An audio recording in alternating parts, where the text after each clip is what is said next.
Good morning, guys! Etong mga sanang electric fan na ito na inyong nakikita ay mula ito sa kalakal na nabili ng aking asawa ngayong umaga at kasama itong sirang washing machine. At ito pa. Ito, iba-ibang iba-ibang abubot. Ayan, halo-halo. Ayan, so ayan yung mga napamili ngayong umaga. At ito pang nasa tricycle na ito na kanya pang ibinababa. Tingnan natin itong nakasako na ito kung ano ang laman nito. Ito yung mga 1.5 na mga sa soft drinks, mga 1.5 ito guys. So ito ay itatabi ko. At saka itong halo-halo na mga napamili ngayon.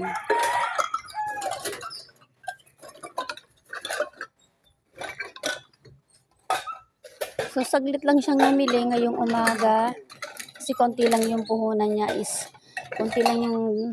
puhunan niya kasi nasa 700 pesos lang yun guys, kaya maaga siyang nakauwi. Buti nga at nakapamili agad siya, pero kahapon inabot siya ng alauna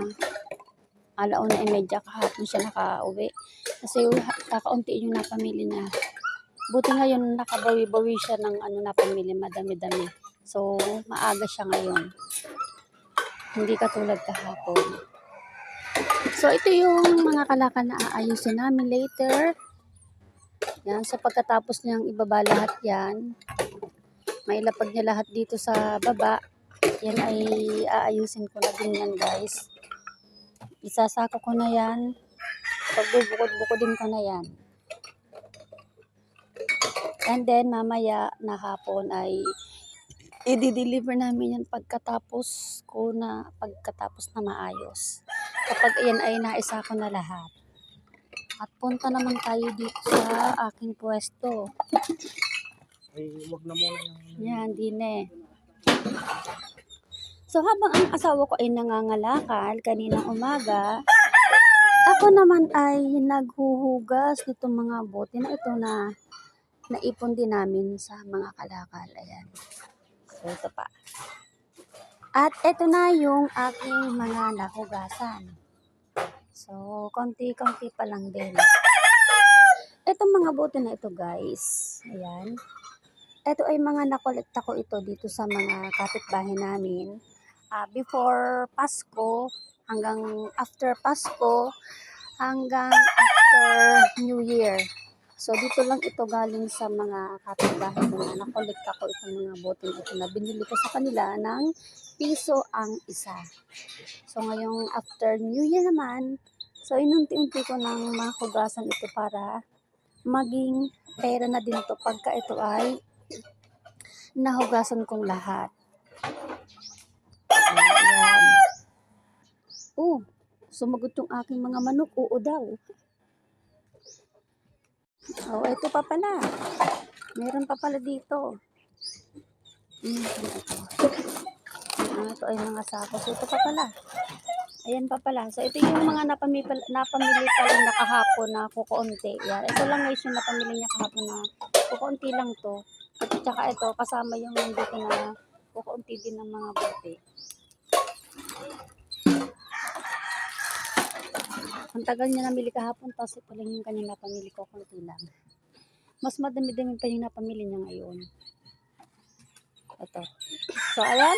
Mag-start na ako guys na mag-ayos nitong mga kalakal namin. Aayusin ko na ito para ma-deliver na namin ngayong hapon after na maayos namin ito.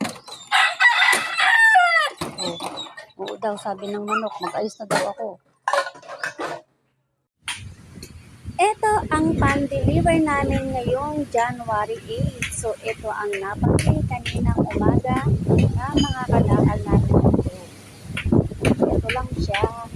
Konti lang yan guys. Alam niyo ba kung magkano ang halaga nito? Ang halaga nito is only 700 plus. So, yun lang kasi yung puhunan na meron kami sa sa araw na ito ay 700 plus lang. So mabuti na lang guys. At yung 700 plus namin ay naubos na. Naubos siyang naipamili. Kaya ito meron kami pan-deliver for today.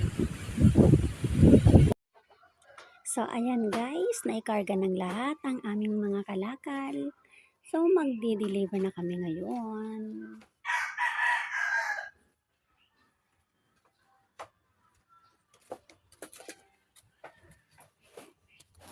Sa ibabaw lahat ng karton.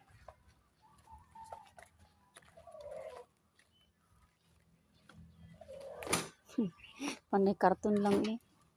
Magkano lang kaya ang halaga nitong aming pan-deliver na ito kasi panay karton lang. Konti lang yung plastic na nasa loob. Then merong isang sirang TV na binaklas. Tsaka meron ding konting bakal. Hopefully, mabot naman siya ng at least 1,500. Para yung 1,000 pambili ulit bukas ng kalakal at saka yung 500 ay pambili namin ng foods today. Ayan na guys, so tara na, magdi-deliver na tayo.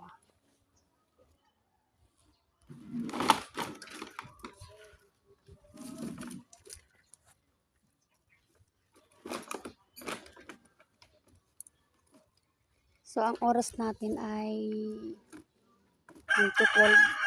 mag-aalas 12 na ng tanghali. Matagalan kasi siya sa pagbabaklas ng mga binabaklas niya na alloy at saka bakal. So mas maganda kasi kapag binabaklas siya.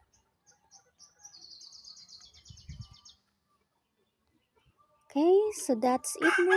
Let's go na. Tayo ay aalis na kasi magsasarado ang junk shop ng 12 ng tanghali. So dapat before 12 is nandoon na kami.